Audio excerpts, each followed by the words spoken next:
wrong with this t-shirt? Everything is wrong with that. Oh, wait, hang on. Wait, what's wrong with this t-shirt?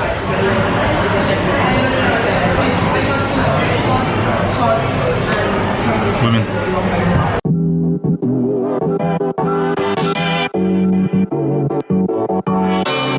Liv enticed me onto campus by the fact she had Galadriel hair, which, to be honest, this girl knows the way to my heart. She really does.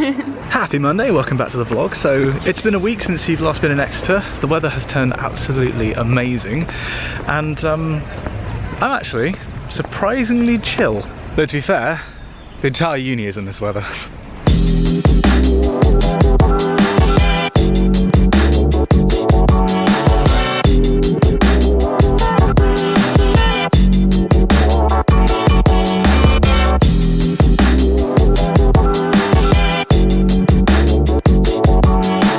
So I'm in one of the little hidden alcoves on campus. The campus, as I mentioned last time, is absolutely beautiful, and this is a little natural hidey hole with a bench, just so I can talk to you about what's going on. So you might recall that last time I was having problems with code, and I rejigged it and I put it in a different language. What's happened since then is I have washed my hands of it and sent it off, because previously I had a consult on the code at University of Reading who has done this kind of problem before, because nobody at Exeter has done this, what I'm doing, because it's a very niche thing, which has been part of the problem. I've had nobody to really advise me on the specific application. Like the technique, I've had an incredibly useful postdoc in the office, but the specifics, nothing. So very late on Friday last week, I sent off the code to this guy in Reading saying, look, I've applied everything exactly right. This code works, it is fast, it is almost correct, but it's just not, right? There's something missing. Please tell me, there must be some process I've missed. Can you just have a look through, and if there's something obvious, which I trust it will be, tell me and I can fix it. It definitely showcases the advantage of working in a team. Like we have a very small research group of what we're looking at here, strap-drop coupling. And in other places, if I was working on, for example, I don't know, El Nino or something like that, I would have more people to ask about this kind of stuff. But I do have the benefit of having a well-connected supervisor, which means I can email this guy, and hopefully he's going to say, oh, you forgot to do this step, which nobody told me to do because nobody here knows. Also, for those of you who are questioning me redoing things in Fortran, I wasn't redoing the whole script. What I did was basically use the Python script that I'd already written as a driver. So saying, look, this is where you're getting your data from, pull in the data, do a little bit of manipulation on it, and then pass the process of the actual inversion to a Fortran script, which is a binary that you then import, and then you output it. So basically what I'm doing is using Python for what it's good at, which is like moving stuff around and like sort of quickly changing. If I want to say, oh, don't use this data, use this data instead. Python's great for that. But then using the really scientific language, using Fortran for the really specialized work that needs to be done. It's almost like all this time I've been building a really specialized tool, and the Python script says, oh yeah, this is where you apply the tool, and then it does its job, and then the Python script says, right, you're done, let's have a look at what you've made. So I'm using the best of both worlds, basically. So because the script's now out of my hands, I can return to other things, like looking through my thesis. But to be honest, it does feel like a big weight's been taken off my shoulder, like I'm not wholly responsible for the outcome of the code now. I actually have some help. So I feel a little bit more relaxed. Don't you, Ainsley? Yeah, boy. This is terrifying. I'm so glad I bought this.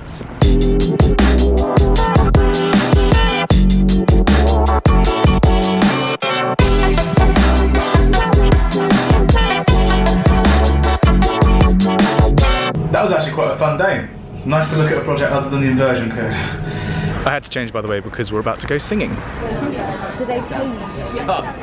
Free. You get paid to do a PhD? Not much. Okay, so I thought we were singing. It turns out we're not actually singing. That's our musical director who's just realised his mistake. Well, a benefit of not singing is I can get a longer run in. 10k, gorgeous evening. Happy Simon. Okay, happy Simon, but tired legs Simon. Running after deadlifts yesterday. Oh, what was I thinking? Right, that's 6k in, come on. Eventually. I bloody well did it. I set myself that I wanted to do 10k in less than 50 minutes. Oh, I am so pleased with that. That felt fast. That was good. Oh my god, yes. I needed that. So I mentioned yesterday that I kept a coding hall of fame for all the things I'd done wrong. I thought in order to make sure that I'm keeping this at the right level, I would take a completely computer illiterate person. A completely coding illiterate person, and yeah, try and explain why I'm such an idiot. So one from when I was in Oxford was I accidentally had the entire planet upside down. Okay. Which was an easy thing to do in that I just said that instead of counting from like the top North Pole down, I thought it was counting from the South Pole up. Because nobody tells you these things. Yeah. And my supervisor was like... I guess when you're quantifying the orientation of the world through numbers, that's quite easy. Yeah, it's just a... Yeah, it's just a grid. Like, there's no distinguishing marks. One that I didn't do too long ago, I accidentally put the Earth... had the Earth's radius expand over time. Basically, I said that like the letter A in the program equals the radius of the Earth, 6,100 kilometers, and because that's a relatively standard thing to describe it in physics. In an equation, you'd be like A. Yeah. But then what I'd also done is later in the program, so for each loop, be like keep track of it by saying that A equals 1, and then do it, and then be like A equals 2. Yeah. And I was like, this is making no sense. I accidentally destroyed more than 1,000 lines of code by pressing one button that alphabetized them. So it was 1,000 lines of inversion, and obviously the order is very important. And how long roughly would it take you to write out 1,000 lines of code? That was several months of work because it was building and building on blocks. And could you undo that alphabetizing? Yeah, except there wasn't an immediate way to do it. I tried doing Control Z and nothing happened, and I had like a cold sweat. Yeah. It was like, oh. The worst one was when I crashed the entire network of the Oxford Atmospheric Physics department. I mean, you say the worst. I think that's quite a feat. It is. What happened was... Amazing. I was running this code for my master's project, and it was quite intensive. It was because basically you logged into a server on the network, so you didn't do it on a local computer. You sign into the server and you sent this program off. And they had... like almost like vitals in a hospital. They had the heart meter for each of these servers, and there were like 4 of them. And I sent mine over, and it kind of trailed up to the top, and then it flatlined at the top at 100% load, and then it just dropped off the cliff along with all the other ones.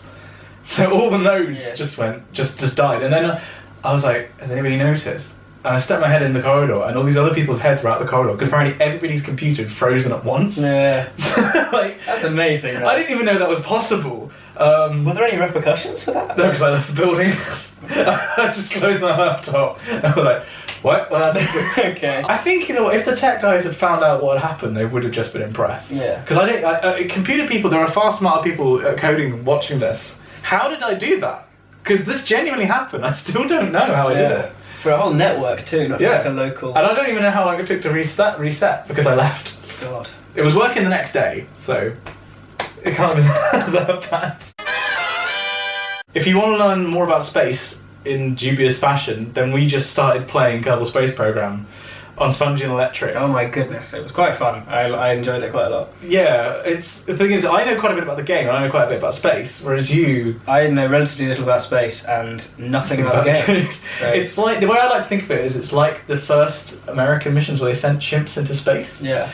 In my defence, I did manage to launch a satellite, not a conventional satellite. It was a Kerbal video, and it was a living being you put into orbit. You left him there. I did. Well, I mean, you did tell me that he wasn't going to die, so which is more than could be said for the rest of the crew of that mission. Yeah. Watch that because it was really fun, and if you like it, we'll do more. We'd really like to do more.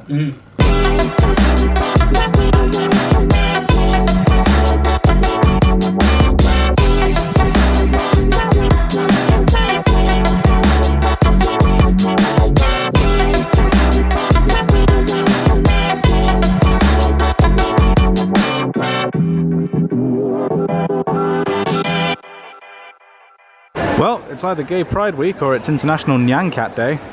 So I had a slight problem this morning when my phone overheated when my alarm went off. So I turned it off and then I woke up an hour and a half later with the phone still in my hand. Yeah, so I didn't really have a morning. I can't think why, but for some reason I'm really tired today. I just had lunch with Liv and I shot all those time lapses that you just saw, and what I've now got this afternoon is actually very little planned apart from trying to debug this previous code which I've been working on. And it was actually kind of cool to be, whilst I was doing the time lapses, thinking, right, well hang on, like diagnose it, don't actually get stuck in straight away, think about what you're doing, which is definitely something I don't do enough. So I'm kind of hopeful that this is going to be productive.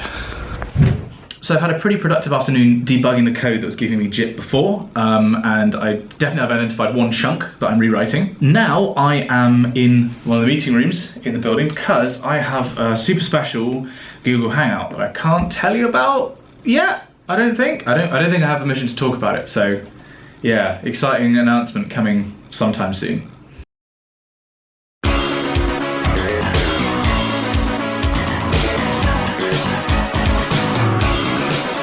Okay, now that's done, but it kind of looks really nice outside, so it's a really nice evening, and Liv wanted to go for a run. So watch out, it's the return of the greatest superhero duo in Exeter. It's Coding Boy and Pixel Girl. It's an absolutely beautiful evening for a run. A bit slower than yesterday, but look at this. That's one side. This is the other, top of the canal. It's alright, this. So after that run, I've had the dullest evening. I mean, people have commented on my videos saying, oh, it's just like Casey or whatever's videos, but about really dull stuff. This really takes the biscuit because I've spent the entire evening just emailing and moving files around, just really dull admin. It's all admin that's dull now, but it's for exciting stuff in the future, like sorting out details for Chapel Choir Tour this year because we're going to France. Behind the scenes stuff on my YouTube to do with making money from Amazon affiliate links. So like banking details. I've also bought a new 4 terabyte hard drive up here because I generate so much stuff now. I mean, every week I generate about 30 gigabytes of data and I don't delete anything because you never know when it will come in handy. So yeah, I'm now moving about a terabyte over to that and like restructuring how I do my file. This is all so interesting. And also awkwardly now, because I'm moving everything over, I can't actually do any editing tonight. I didn't really think this through. So I'm losing an evening in terms of productivity, but then again it is 10:30.